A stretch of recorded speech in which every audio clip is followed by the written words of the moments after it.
지금 생각해보니까 내가 왜 때려쳤어. 교육심리, 인지발달이론. 인지발달이란 학생의 변화를 의미하는데 여기는 발달이론, 학습이론, 학습동기, 지적 특성이 있다. 발달이론은 인지적 특성의 발달과 정의적 특성의 발달로 나뉘는데 인지적 발달에는 피아제와 비고츠키 이론이 있으며 정의적 발달은 성격, 자아정체감, 도덕성 등을 연구한다. 학습이론에는 행동주의, 사회인지주의, 인지주의가 있다. 피아제의 인지발달이론.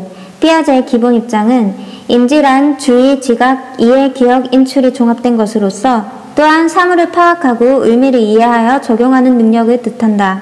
인지발달이란 인지도식이 변화하고 증가하는 것인데 인지발달이 일어나려면 저게 무엇이지 하는 개념이 중요하고 피아제는 그것을 스키마라고 하였다. 피아제는 인간과 환경이 상호작용하면서 인지기능이 발달한다고 하였는데 인지기능에는 동화, 인지적 불균형, 조절, 평형이 있다. 동화란 기존의 도식에 맞게 새로운 정보를 해석하는 것이고 인지적 불균형은 기존의 도식으로는 새로운 정보를 해석할 수 없는 상황이며 조절은 인지적 불균형을 해소하기 위한 노력으로서 기존 인지도식 변화 또는 새로운 인지도식을 창출하는 것이 있다. 평형이란 조절을 통해 인지적 불균형을 해소한 상황을 말한다. 마지막으로 조직화란 도식을 통합하여 더 복잡하고 정교한 도식을 형성하는 것이다. 따라서 피아제의 인지발달 과정은 평형, 동화, 불평형, 조절, 평형, 조직화의 과정으로 일어난다. 이러한 이론의 기본 전제는 개인적 인지주의인데 인간은 인지기능, 즉 평형화 기제가 타고난 존재라는 것이다. 오른쪽 그림에서 육지 위에 서 있는 사람은 호흡이 가능한 균형 상태인데 물에 빠지면 호흡이 불가능한 불균형 상태가 된다. 인간은 수동적으로 있지 않고 환경에 적응하려 노력하기 때문에 수영을 배운다라는 조절 과정을 통해 호흡이 다시 가능한 새로운 균형 상태가 된다. 피아제의 인지발달 단계, 감각 동작기, 0에서 2세. 이 시기의 아동들은 감각적 경험과 신체활동에 의해 사물을 이해하고 문제를 해결한다. 대상이 눈에 보이지 않거나 다른 감각을 통해 감지하지 못해도 그 대상이 존재한다는 것을 인식하는 대상 영속성의 개념이 발달한다. 전조작기, 2에서 7세. 조작이란 논리적 사고를 머릿속에서 다룰 수 있는 능력을 말하는데 전조작기의 아동들은 아직 그러한 사고를 할 수 없다. 모든 사람이 자신과 똑같은 방식으로 생각한다고 믿는 자기중심성, 자아중심성을 보이며 그래서 자기중심적 언어인 집단 독백을 한다. 한 가지 특징이나 측면에만 주의 집중하는 지각적 중심화의 특징을 보이며 질량, 길이, 면적 등은 그 형태나 위치를 변화시키더라도 항상 동일하다는 보존 개념이 없으며 생각을 거슬러 올라갈 수 있는 능력, 거꾸로 생각할 수 있는 능력인 가역적 사고가 미발달한 상태이다. 7세에서 11세가 되면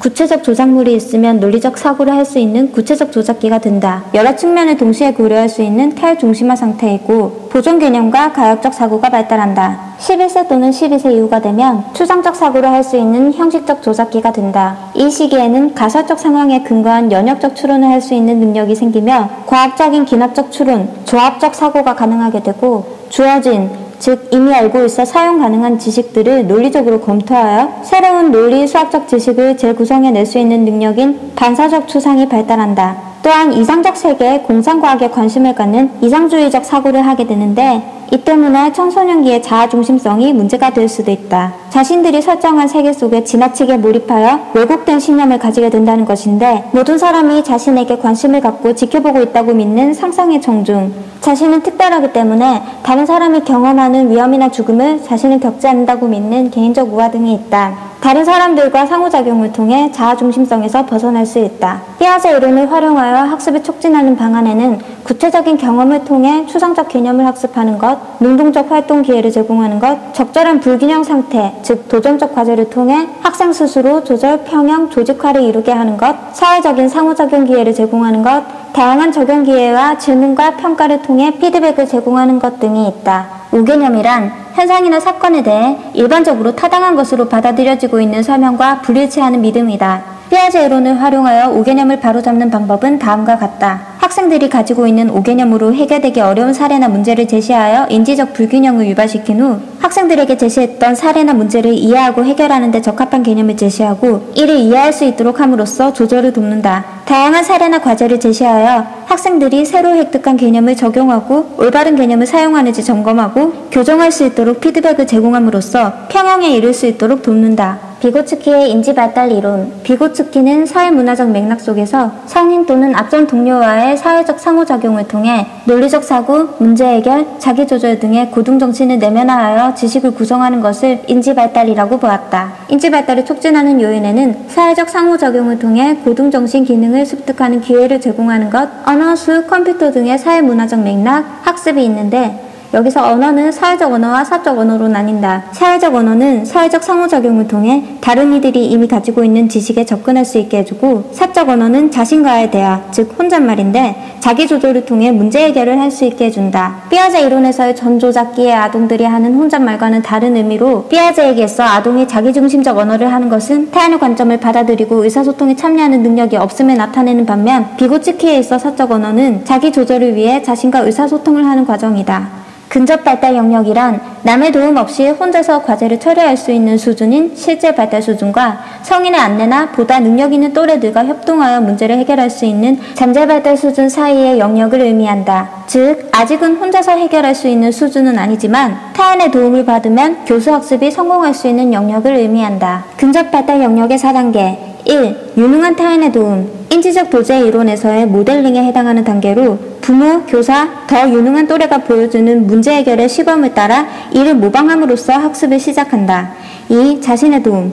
인지적 도제 이론의 코칭, 비계 설정에 해당하는 단계로 문제 해결에 어느 정도 익숙해진 아동은 자기 주도하에 문제를 해결해 보려고 한다. 이때 부모나 교사는 문제 해결 과정을 지켜보며 아동이 잘못 수행하는 부분에 대해 피드백을 제공해준다. 3. 내면화 및 자동화 단계. 수행이 완전히 발달되어 내면화 자동화되고 경고화되는 단계이다. 이 단계에서 아동은 GPD를 벗어나게 된다. 4. 새로운 GPD로의 복귀. 기존의 GPD를 실제 발달 수준으로 변화시킨 아동은 새로운 GPD로 들어가서 학습을 다시 시작한다. 비계 설정이란 이러한 교수 학습이 성공할 수 있도록 도움을 주는 교수적 발판이다. 비계 설정의 목표는 과제 해결과 자기조절 능력을 증진시키는 것인데, 과제 난이도를 조절하여 문제를 해결할 수 있게 되면 도움의 양을 조절한다. 질문과 협력 학습을 통해 자기조절 능력을 증진시킬 수 있다. 교수적 발판의 유형, 모델링. 교사가 문제를 해결하는 방법을 시범으로 보여주거나 문제를 해결한 학생들에게 이를 설명하게 하고 다른 학생들이 설명을 듣게 하는 방식으로 도움을 줄 수 있다. 질문과 도움 조절하기. 주어진 문제를 풀게 한 후 학생들에게 자신의 말로 설명해 보도록 요구한다. 학생들이 말로 설명하는데 어려움을 보이는 부분에 대해 힌트와 피드백을 제공하여 스스로 문제를 해결할 수 있도록 돕는다. 과제 난이도 조절하기. 관찰을 통해 근접 발달 영역을 파악하여 이에 맞게 과제 난이도를 조절한다. 조언과 단서 제공하기. 과제를 해결하는 데 도움이 될 수 있는 조언이나 단서를 제공한다. 예를 들어 누가, 무엇을, 언제, 어디서, 왜, 어떻게 와 같은 단어들을 순차적으로 제시하여 글의 내용을 정리하고 질문을 만들 수 있도록 도움을 줄 수 있다. 점검 목록을 제공한다. 과제를 해결할 때 지켜야 할 절차나 내용에 대한 점검표를 주고 이를 확인하면서 과제를 해결하도록 하면 자기 조절 능력을 기르는 데 도움을 줄 수 있다.